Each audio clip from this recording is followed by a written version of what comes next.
Hai, masih bersama saya Mr. Z bicara. Tentu saja bicara tentang kebenaran berdasarkan fakta, data, dan realita. Ya, problem rumah tangga bukan hanya 1, 2, dan 3. Tetapi begitu banyak problem rumah tangga. Saya melihat rumah tangga Mbak Imbong dan Paula Verhoeven juga nggak terlepas dari problem rumah tangga. Terkait dengan gugatan cerai Mbak Imbong kepada Paula Verhoeven di Pengadilan Agama Jakarta Selatan, itu bukanlah satu-satunya problem yang sebenarnya. Banyak problem yang terjadi dalam rumah tangga Mbak Imbong dan Paula. Ya, kira-kira saya mengatakan bahwa ini adalah akumulasi. Ya, saya mencoba menggabungkan persoalan demi persoalan yang muncul di permukaan saat ini. Banyaknya video-video terkait dengan Mbak Imbong dan Paula. Saya ingin memperlihatkan terlebih dahulu bagaimana seorang Paula Verhoeven kasih sayangnya terhadap anak-anaknya. Berikut ini. Suara siapa ya? Suara Kenzo bukan? Kenzo. Sayang nyari mama. Oh sayang, maaf ya. Yang satu juga nangis juga. Iya, mama di sini sayang. Sayang mama di sini. Iya. Oh iya, sini mama sama kakak. Sini kakak di sini. Adek di mana dong? Adek di mana? Susnya lagi nggak ada. Ya udah sini kakak sini mak. Adek taruh mama sini. Yuk sini. Sini. Ya udah sini. Yuk adek taruh sini. Oh sayang maaf ya. Yuk sini kakak sini. Sini kakak sini. Iya. Baru bangun. Duh kakak Ino. Dedeho juga ya? Iya Dedeho juga. Sayang mama. Wanna be free of this heart. Yeah. Wanna feel. Kakak tuh gitu, bosku. Kalau dia bobo siang, bangun nggak ada mamahnya, pasti nangis dari mama. Karena bobonya sama mama, bangun-bangun, mama kok nggak ada. Tadi kakak nangisnya udah lama atau sebentar? Adek. Iya, mama di sini. Kan mama kan dipeluk sama kakak nih. Dedeknya, hai Dedek Kenzo, sayangnya mama. Saya juga ingin menunjukkan ketika walaupun tidak secara terus terang, tidak secara khusus, ternyata ada ucapan Paula Verhoeven protes terhadap Mbak Imbong. Silahkan Anda simak liputannya. Ya kok apa-apa kerjaan mulu kan sama konten. Dua-duanya kapan ya, gitu. Meskipun itu bentuk tanggung jawab cari nafkah gitu ya, tapi ada yang hilang gitu ya. Dibagilah. Aku juga nggak minta waktu 24 jam, tapi kan dalam ini ceritanya baby boom, tapi ini kok konten semua ya. Ya kok apa-apa kerjaan mulu kan sama konten. Dua-duanya kapan ya, gitu. Meskipun itu bentuk tanggung jawab cari nafkah gitu ya, tapi ada yang hilang gitu ya. Dibagilah. Aku juga nggak minta waktu 24 jam, tapi kan dalam ini ceritanya baby boom, tapi ini kok konten semua ya. Tudingan selingkuh ditujukan kepada Paula Verhoeven oleh Mbak Imbong. Namun Paula sendiri tidak pernah menuduh atau memberikan statement terkait dengan suaminya selingkuh. Ya, ya mungkin Paula Verhoeven mengetahui itu, tapi dia tidak pernah mengucapkan tudingan selingkuh kepada Mbak Imbong. Mari kita simak videonya.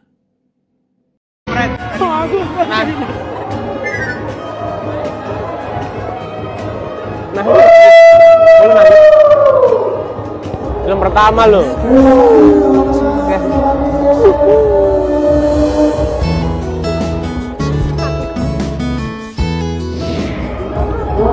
Hebat. Thank you, Baim. Sama-sama. Keren banget, Baim, keren banget. Iya keren. Jadiin keren ya. Amin.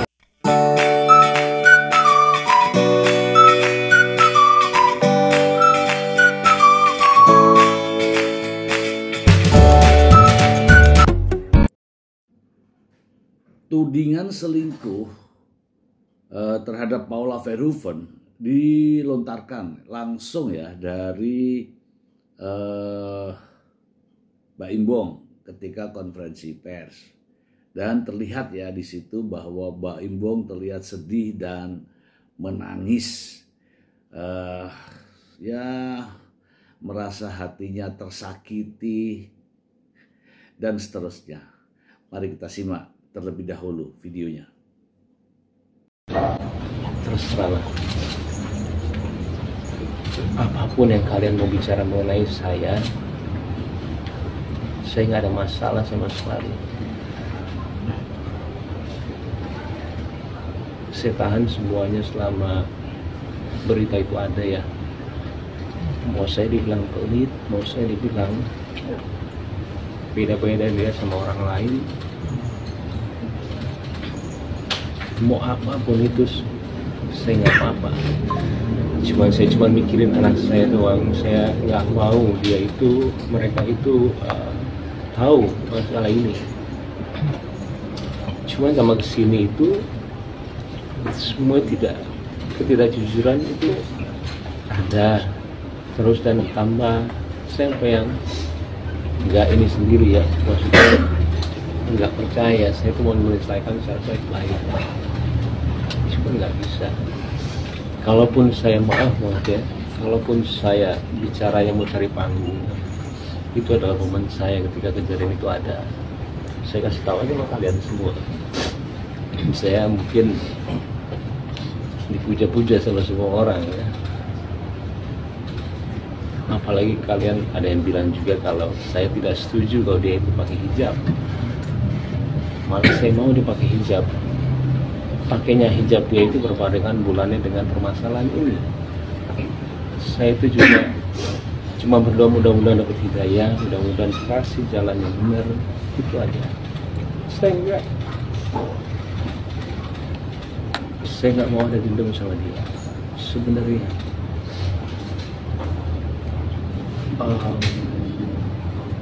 Apalagi dibilang, saya jujur selama hidup saya itu baru dibilang pelit sampai satu orang, itu istri saya sendiri.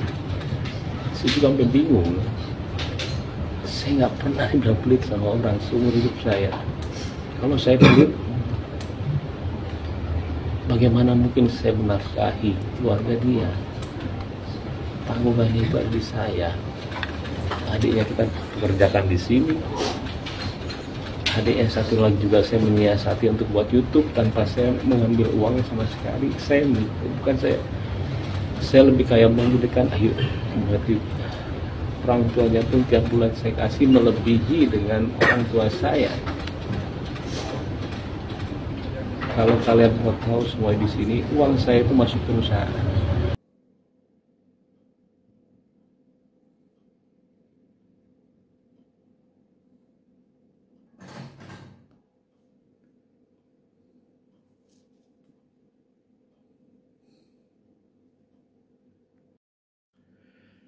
Demikian juga halnya sang pengacara mengatakan bahwa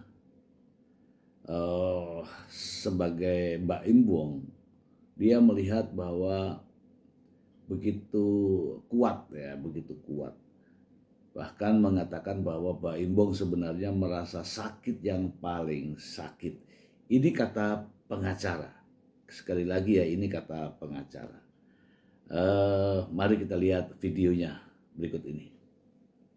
Seperti ini sampai suratnya ada di pengadilan, Anda bisa melihat bagaimana kesabaran seseorang saja kalau saya menilai. Karena saya begitu saya ditelepon, diceritakan, saya juga kaget, tapi saya nggak boleh ceritakan. Sabar sekali ini manusia. Bang, berarti berapa lama keluar dari rumah, dari kapan mungkin? Kalau keluar dari rumah secara resmi itu seingat saya sudah 7 bulan yang lalu. Persoalan yang paling krusial itu setahun November kira-kira 2023 dia sempat ke satu tempat dia mau kembalikan disuruh kasih kesempatan. Saya mencoba untuk memperbaiki semuanya, tapi tidak bisa diperbaiki. Semakin hari semakin sakit, apalagi begitu dia tahu sakitnya luar biasa. Bang, bukti-bukti itu laki-laki itu dengan Baim apakah hubungan pertemanan kah, rekan kerja? Dia sudah nyampaikan. Kalau orang misalkan ya, berarti apa? Dia bukan rekan kerja, teman. Saya tahu temannya seperti apa. Saya tidak punya hak menjawab. Nanti Anda bisa tanyakan. Yang jelas persoalannya itu. Yang saya katakan berkali-kali, ini sangat menyakitkan, tapi ini harus dilalui, harus dilakukan, karena ini tidak boleh menimbulkan penderitaan terus-menerus terhadap Muhammad Ibrahim alias Baim. Bang, bukti-bukti perselingkuhannya seperti apa, Bang? Itu nanti di pengadilan, saya nggak boleh sampaikan. Tapi Bang Fahmi, Mas Baim tinggal di kantor. Mas Baim kenal, tinggal di sini. Oh, tinggal di sini sekarang. Tinggal di sini. Kan rumahnya ada berapa rumah dia. Tinggal yang jelas berdasarkan data yang sama saya, dia sudah tidak tinggal satu rumah lebih dari 7 bulan. Anak-anaknya? Anaknya sama Baim. Bang, kalau Bang Baim sendiri mergokin sendiri atau nggak boleh, anak itu tidak boleh menderita. Anak itu tidak boleh diberi seperti benda. Jadi yang terbaik anak itu nyamannya di mana, disitulah itu anak yang harus melakukan perjalanan hidupnya. Jadi dia nyaman di mana? Kalau dia nyaman dengan ayahnya, ya harus di sana dia. Jadi tidak boleh dibagi-bagi. Ini anak bukan benda. Dia adalah manusia yang mempunyai hak yang dilindungi oleh Undang-Undang Hak Asasi Manusia, yang dilindungi berdasarkan surat edaran Mahkamah Agung.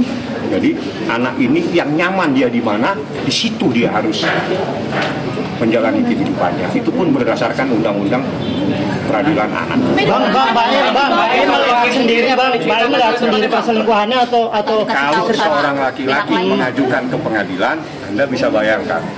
Karena pengadilan itu tempat memutus manakala sudah tidak sanggup lagi dia menyelesaikan persoalannya. Ya, tadi sudah diperlihatkan ya bahwa Baim Bong sedih, kemudian menangis, kelihatan ya, nampak di wajahnya, kemudian meratapi tentang perjalanan hidupnya dalam berumah tangga dan sebagainya. Ya seolah-olah sedih banget lah ya, sedih banget. Terlihat di situ ya, nampak sedih banget ya. Mungkin Anda juga bisa lihat ya, sampai mengusap air mata dan sebagainya. Tahukah Anda beberapa saat setelah itu Baim Bong lupa bahwa pernah menangis, bahwa pernah sedih. Ternyata enggak ya, Baim Bong tetap happy dan melebihi dari happy. Mari kita lihat. Padahal baru-baru nangis, Baim Bong kini malah tumpengan dan bagi bonus ke karyawan usai tuduh Paula Verhoeven selingkuh.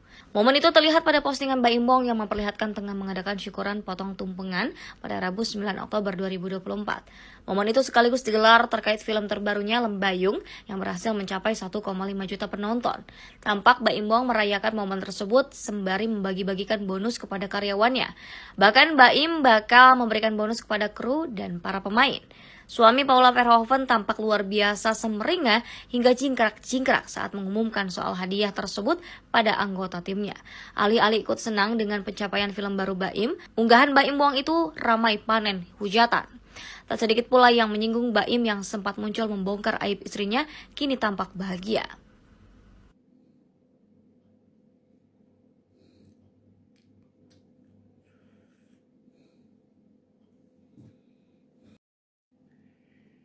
Ya, itulah yang terjadi. Itulah yang terjadi, dan hal ini pernah disampaikan ya ketika Baim Wong dinasehati oleh orang tuanya, oleh ayahnya.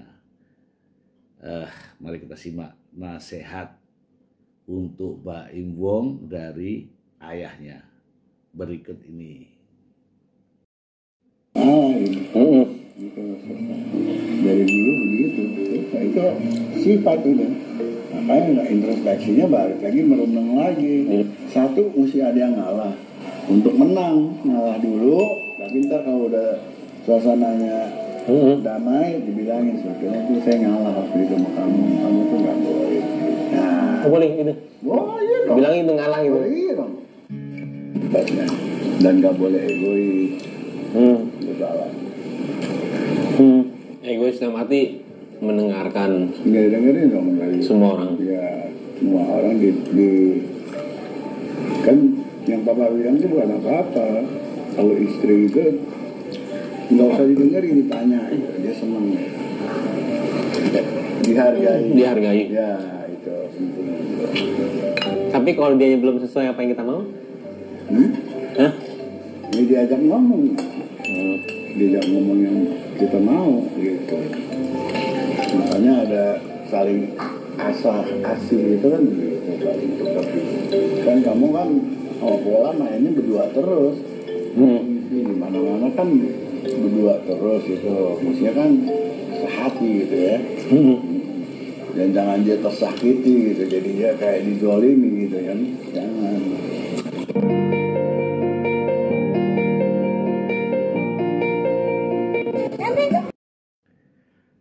Saya juga mendapatkan satu video yang mengatakan bahwa persoalan perselingkuhan, tudingan perselingkuhan ini yang tahu hanya 4 orang.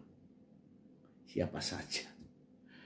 Siapa saja orang-orang itu, dan mungkin Anda percaya dengan omongannya? Simak videonya.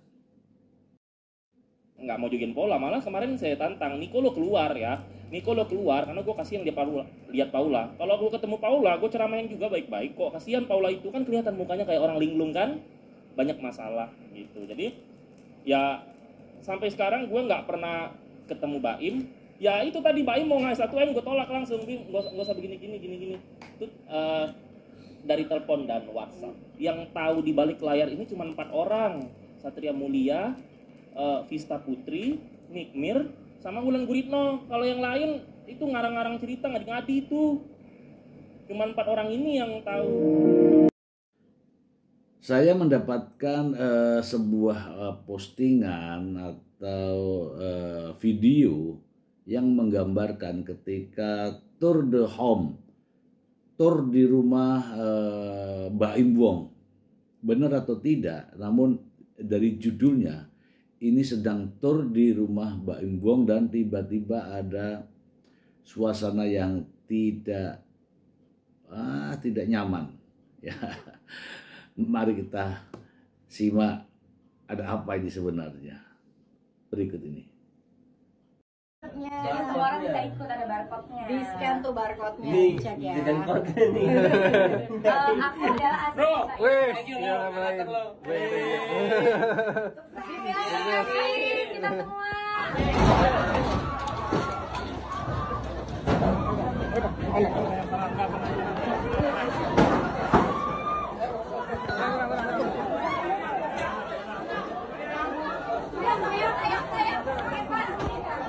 Nggak apa-apa.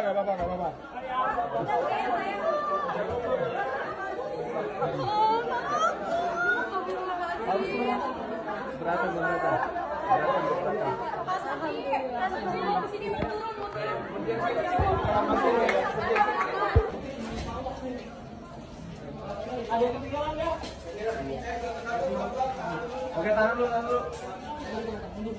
Ayo. Ya, semua pada lapangan aja, semua pada nyebrang.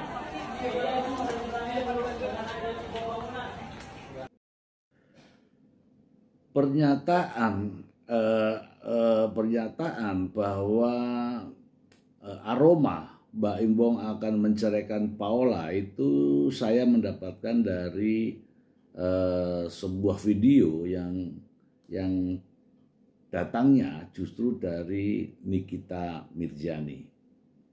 Dan Nikita Mirjani pun membenarkan hal ini di waktu yang berbeda terkait dengan tudingan perselingkuhan oleh Paula Verhoeven. Mari kita simak.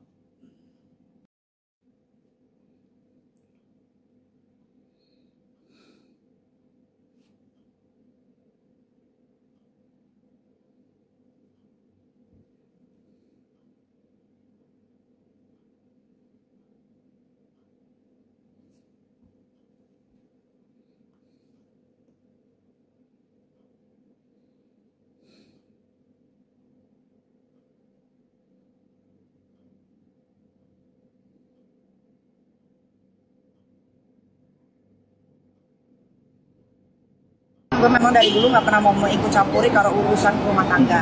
Bagi sahabat memang baik orang itu. Enggak sih ya.